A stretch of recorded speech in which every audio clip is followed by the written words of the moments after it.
But the apostles were not yet satisfied. They desired Jesus to give them a model prayer which they could teach the new disciples.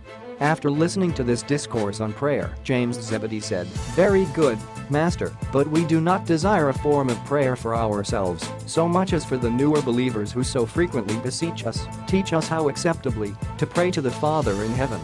When James had finished speaking, Jesus said, "If, then, you still desire such a prayer, I would present the one which I taught my brothers and sisters in Nazareth. Our Father who is in heaven, hallowed be your name.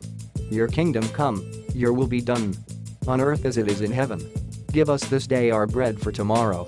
Refresh our souls with the water of life. And forgive us everyone our debts, as we also have forgiven our debtors. Save us in temptation, deliver us from evil, and increasingly make us perfect like yourself." It is not strange that the apostles desired Jesus to teach them model prayer for believers.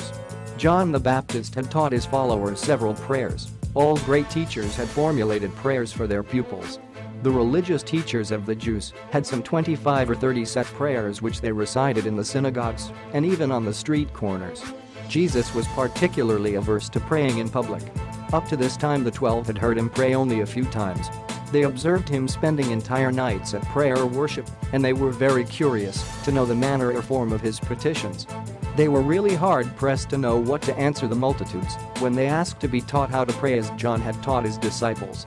Jesus taught the 12 always to pray in secret, to go off by themselves amidst the quiet surroundings of nature, or to go in their rooms and shut the doors when they engaged in prayer.